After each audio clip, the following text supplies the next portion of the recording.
Hello, you wonderful people, and welcome to another episode of Centric. This being a show where I talk about crime dramas that I watch. For today's episode, I'm going to talk about the latest episode of Coroner. A lot of interesting things went down in this episode, so let's break it down. Well, first and foremost, it's interesting because Jenny's therapist is giving her because obviously she's like, I don't want to tell you stuff that might make me seem crazy because I don't want you to call my job to be like, hey, Jenny, this lady you hired, she's crazy. But it's like, okay, that dog I'm seeing, it's like her therapist is suggesting, reach your hand out to it and try to tell it, hey, you don't have anything to be afraid of me. I'm not threatening anything. And she tests it out a little bit with a real life dog because the one that they're at the crime scene, but they find like a dismembered body, like a hand and the other pieces of the body than the skull.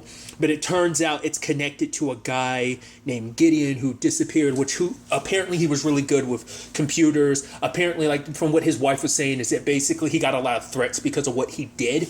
Because basically, I think my understanding was basically he created basically a means of connecting a lot of I think other places and a lot of powerful people. Well, people in general just didn't appreciate what he did because I'm sure it probably cut them out of keeping people secluded and not connected and keeping them a little more under control. Whatever the case may be, he got a good job in Canada. He's like a professor and everything. But obviously what strikes her is like, obviously she said her husband went missing a month. She said her husband went missing a month ago and the police never found him.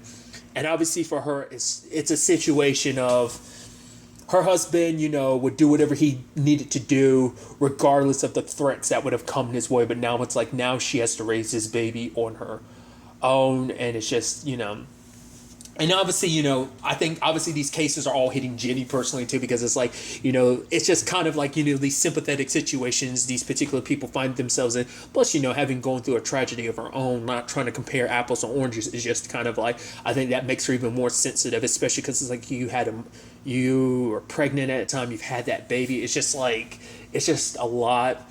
Obviously Jenny, shows up at, for Gideon's class so they can interview the students. I thought it was interesting because she was basically like, oh, this is kind of on you because you guys kind of messed up. The wife stayed in Canada because she thought you guys would find her husband. So it's like you guys kind of failed. But then later on, it turns out there's another case that might be connected to this because the way he was dismembered, it's like dismemberment. Some dismemberments apparently aren't that common enough a thing, obviously. Yes, thankfully, the show's in Canada, so that thankfully doesn't apply here to the US, obviously, even though it is a fictional show, regardless. And even him kind of like, McAvoy being like, oh, so did you fail? Oh, so you failed to make a connection between the cases. She's like, the department I'm a part of did. I didn't. I like that clarification. But obviously they talk with all the different students who kind of knew Gideon. And it was like, oh yeah, like he was nice. He invited us like backyard like barbecues and stuff like that. Even one student being like, oh man, like if I'd stayed, would I be dead? Which is kind of, I get it, but at the same time, it's like, it's kind of effed up because they're no longer alive, but it's you kind of make it about you. Like, oh my God, if I had stayed, what if I had died? It's like, if you had said like, hey, if I stayed, could I have done something? Sure. But once again, it's like, who am I to call out anyone's, situation? But nevertheless, constantly throughout the episode, they're trying to find means of trying to recreate the wound patterns from like the dismembered bodies, like what sliced the bodies, what cut through the bones and stuff. Obviously, they've tried different things. None of them match up the wounds. Some of the stuff is close, but not quite. At the same time, too, like obviously Jenny's got her own situation at home because complicated thing with Ross and his boyfriend Mateo, which I was curious if that was his boyfriend or not, but I didn't want to assume. But it was like, oh, like he's there for him and everything. Because what solidified it for me, just because I was just like, when he leaned on him, I was like, okay, that's a very like couple thing to do. So I was like, that's definitely got to be his boyfriend. But the fact of the matter is, I gotta admit, I was like, Ross is kind of a dick to Mateo. I was like, that's kind of shitty because he's just kind of like, oh, when are you gonna come back to school? It's like Monday, this, and he's just kind of like, okay, you want me to do this, blah blah blah, like finish school, get a good degree, go to college, get a good job, and for what, to die? And just die out of nowhere. Like for him, it's the randomness of life because it's like his dad died of an aneurysm. So it's a thing of like it can strike at any time, and it's just like there's no real way around it. So for him, it's like a thing of like it makes life seem a little pointless. And it's so interesting because prior to now, I felt like Ross had. I mean, once again, we didn't see the full range of everything because obviously we skipped to 3 months after everything. It seemed like Ross was okay, but I think what really broke him was learning the truth about his dad. And it's just like you have all these emotions, you can't really do anything. You can't yell at him because he's gone, you know. Obviously he said it last episode, like at least when dad was around, you like if they got into an argument he could fight back, or she says something about him and they can fight back. And now it's just kind of like, you know what, it puts things in perspective where it's like at the same time it's like, how can I tell someone how they should grieve? But it's just he's telling Mateo to leave, and Mateo's like, don't push away, don't be a dick to people who love you, who care about you. And obviously it's just kind of a thing of like, he just has a lot of emotions he doesn't know what to do with, you know? So it's easier to kind of push people away because I think even for him, he doesn't quite understand like what he needs, what he wants, you know? Obviously he's wanting to work with Liam, and obviously Jenny's like, no, you're going to go to school and finish. But he's kind of like, maybe I will at some point. But she's like, no, like, it's like, once again, I'm like, you're kind of a D-bag, like, because like, it's that complicated thing of like I said, like everyone grieves in their own way. It's like, you're not the only one that's hurting. Your mom's in a complicated thing too, and you being a dick right now isn't helping her. But at the same time, it's like, once again, it's like, who am I to tell someone how they should grieve? Like everyone, you know, deals with grief in their own way. And so for him, I guess he feels like this is what he needs to do now. But I even love Liam being like, oh, should I tell him about, he's like, I won't tell him about the fact is that, you know, we hooked up. And she's like, thanks. He's like, that's going to be your job. And she's just kind of like, because obviously he's joking and stuff like that. But it's like, obviously it's like, she's like, her husband, you know, David, he's the one that handled the more like dealing with the teenage boy situation. So it's like, without him around, it's kind of up to her. And just obviously this situation causes that to be even more of an issue, kind of amplifies it all. But regardless, she kind of reluctantly is like, okay, here. I thought it was interesting because like when like he was like, oh, like Liam's like, hand me the sledgehammer, and Ross like slipped into water twice, and it's just kind of like, he's like, okay, you go back over there and you just watch me. And it's like, fine. He's like, I helped out with the bridge and everything, but I even love Liam being like, oh no. He's like, I don't want my kid working with you. He's like, it's fine. Your kid's a terrible carpenter.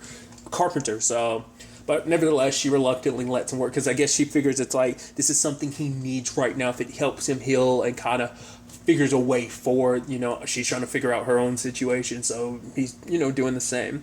But circling back to the case, obviously things got, well, getting back to it, like there was a connection between Gideon's case and another case. There was this dude named William who dealt with computers and stuff like that himself, who ended up, well, because this also ties back to Peterson. I love that. It's just kind of like we're still dealing with the aftermath of his shitty like examination of the bodies and stuff like that. I'm like, man, you were terrible. I hope we get to see him again in the series just to point out, man, you were shitty at your job. You just apparently like the guy like slipped on like water, a slippery thing, and like ended up falling into, what was it, like something that basically sliced him up. But it's like, no, those wounds wouldn't come from that. So it's like, could this be connected to Gideon's murder? Maybe not.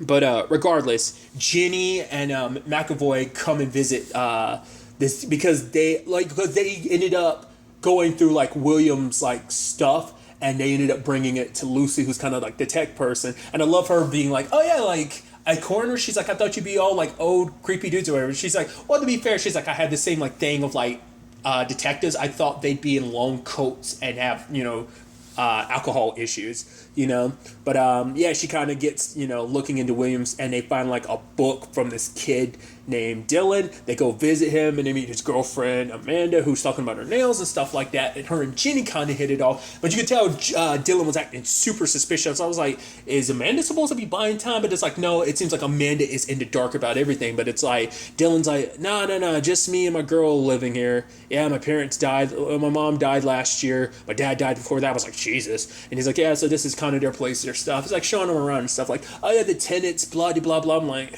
this kid's being suspicious. But that's what I was, like I said, was Amanda in on or not? But it's like, no, she wasn't. But her making Jenny like a social media and even being like, oh yeah, like your password's amended just so you don't forget. So like they hit it off, but I was like, but then it's like, oh, the dude that's in the basement. I was like, oh, the dude that was in one of the students from Gideon's class. Like I figured as much because like when they entered his classroom, the home dude was on the phone and they focused on him for a second and then they're talking to him later. Like they didn't focus on him, but like the camera did. I was like, is that kid important? But then it's like, oh, I guess not. And it's like, no, he's super important because he's connected to all this. And then later on, him and Dylan are like transporting something in a duffel bag. I was like, what the hell is this all? And I like that the episode literally doesn't tell you like where things really are. I mean, to be fair, it seems like they're setting it, obviously it's set up to be like a 2-part or whatever, but it was like interesting. I was like, what the hell is this all about? Like, I don't get it. And obviously Amanda was suspicious. She goes in the basement, finds a gun, shows up at she was looking for Jenny, but I think she had forgotten Jenny's name. She had given Jenny's name. No, she said she was looking for the coroner lady because she couldn't remember Jenny's name. And she walks in with the gun, and it's like, that's a dangerous situation. Like, why'd you do that? Like, but I guess it's just kind of like she's a teenager. She panicked. She was like, I don't know, because she doesn't want to believe it's her boyfriend. She's like, oh, it's got to be Storm. It had to be like his shit. So when that's all said and done, it's like, okay, put the gun on the floor, and it's like, okay, and then like, Allison, can you get me a evidence badge? It's like, no, there's like a protocol. She needs to hand the gun over. It's like, I'm pretty sure she just did that. It's like, no. She has to hand it over to the police. There's a whole procedure and everything, but it's like, Allison, could you just please? So obviously there was this, I thought it was kind of an interesting moment though. It's like, Jenny takes one of her pills. She's like, oh, what was that? She's like, oh yeah, it was just, what was it, like ibuprofen for like my headache or something. And she's like, oh, like, I kind of have a headache. She's like, oh, yeah, that was my last one. It's like, I guess she doesn't want to admit she's taking, like, anxiety pills or something like that. Like, I mean, I guess that's just between her and her doctor, I'm assuming. Because I'm sure if she tells people she's taking anxiety pills, it's going to make, especially Amanda's kind of in a fragile state. So I guess she's afraid, like, if I tell her I'm kind of in my own situation, I'm popping anxiety pills. Popping it makes it seems like it's back to back, but I mean, you know. But, I guess that was it. I thought it was interesting, though. She was like, oh, like, can I stay at your place? And Jenny was kind of like, no, because I don't live in the city. She's like, good. It's like, yeah, but my son, it's like, oh, is your son cute? He has a boyfriend. So it means he definitely is cute. I thought that was kind of like a sweet moment. But it's like, oh, Allison's going to set you up in like a hotel or whatever. It was just interesting. Like I said, it just seemed like Amanda just seemed a little off. But to be fair, she even talked about it. Like, she lost, like, what was it, like, her parents, like, a year ago. I think it was, like, she lost her mom or dad at the same time, like, Dylan did, too. So I guess, like, that grief kind of brought them together. Because it's like they had each other to go through that. Because it's like Jenny's obviously has to, as a coroner, she ends up having to tell people a lot about, like, you know, when someone they love is going, it's like, what do you say? She's like, I tell them I'm sorry, and I sit down so they know I'm not going in. And I was like, I like that little added info, just sitting down to let them know, like, you need to cry, you need someone to, you know, be here to be the brunt of, like, whatever you're feeling. Like, I'm going to be here to kind of sit with you. I'm not going anywhere till you're okay. And I mean, losing someone, I don't think there's any, like, immediate, like, okay-ness to it all, but still. The case just keeps taking, like, interesting turns. The moment Dylan called Amanda, I was like, do not go to that kid. Do not. I was like, do not, Amanda. And it seems like she's thinking, I was like, do not, don't, damn it, you went. I was like, he's like, basically like, baby, I love you. Come, baby. I was like, come on, baby, I love you. I'm like, oh, God, dude. I was like, but I guess it's because she doesn't want to believe it. It's like, no, this had to be Storm, like, because it was like, oh, they found the gun. He was like, good. It's like, why the hell is that good? I mean, I guess because nothing on it points to any of them, so they're okay. Whatever the case may be. Like, well, whose parents was it that did... I can't remember whose parents it was. It might have been Dylan's or it might have been Amanda. I can't remember. It had to be Dylan's. He said, like, his parents did stuff about bees, right? Wasn't that what he said? But whatever the case may be, they go, like, McAvoy and Jenny go there, and they find, like, a piece of Gideon's vertebrae, and obviously they see the car with the bullet hole, so it's like, this is where it went down, this is also where they dismembered his body. Because at another point, there was, like, a freezer in the basement at the other place, and there was blood, like scratch marks and fingernail, like someone's alive in there. So I'm like, that probably explains why the police weren't able to find Gideon, because he he was locked away. Like, that's probably why they couldn't find him for a certain period of time. But also, like, his wife had said, like, oh, they were bringing up stuff about him being responsible for stealing some, like, computer parts or something like that. So it's like, obviously this all has to deal with that. In what shape or form, I don't know. Like, what are these kids mixed up in particular, like Dylan and Storm? Like, what's going to happen to Amanda now that she's with them? She's kind of a loose end potentially. So Storm might be like, yo, we need to take care of her. Dylan's probably, no, this is my girl. She's fine. She's cool. It's all good. But it's like, it's probably going to be a thing of, we have to keep her now. We have to decide what we're going to do. Storm's probably decided what he's going to do, you know. So then there's the whole thing with Jenny. Like, obviously she's dealing with the fact is that Amanda's going, and then she pulls out one of her pills, but it's not in a bottle. It's in a cloth or something. And I'm like, or a tissue or a napkin or something. I'm like, why is, I guess it's like that to make sure that it doesn't contaminate any, I don't know. I was like, why was it like that? So I was like, was that a special case type of pill or something? But she sees the dog and it's like, okay, you know, it's like, I'm not going to hurt you, but the dog run away from her. But part of me was like, are you going to follow the dog? Because maybe that's supposed to be something. Maybe you'll stumble across something. But she's like, you're afraid of me. And I'm like, I guess that's supposed to be like a representation of maybe the dog being afraid of her. She's internalizing it as, oh, I'm afraid of myself. Like, you know, that, or maybe she internalizes it as just that something's wrong with me. This dog sniffs that something is wrong with me, you know, because she had made that whole point. Like I said, her doctor says like, oh, I'm not going to, unless you're a danger to yourself or to someone else, I'm not going to say anything, break patient-doctor confidentiality. But maybe that kind of like circles back to that. Maybe that's supposed to represent the fact that she's a danger to either herself or people around her. Or maybe it's, like I said, it's just kind of like her internalizing of like, oh yeah, there is something wrong with me. You sniffed it. You smell something's off. Either way, like I said, they're setting this up to be at the very least a two-parter. I was like, wait, she's off with them. I was like, how many minutes are left in this show? And I looked at it, it's like, oh, only 2 minutes. Oh, this is going to be, because I was about to say, please don't tell me this is going to have a depressing end where they end up killing her. But like I said, they cut to black and to be continued. So I'm really interested to see like where this case ends up taking us. Like I said, like we've gotten this far in the case, and I feel like we still know nothing about like what they're up to, what these murders have to deal with each other, like what's this all about. So many questions. Hopefully we get the answers to it, and this case is able to have some decent of a resolve. Like I said, hopefully things kind of work out for Amanda. But, you know, we'll have to wait and see. But really, that's all I want to talk about. So the next time we meet, be happy, be safe, live life to the fullest, and enjoy it. Good day and goodbye.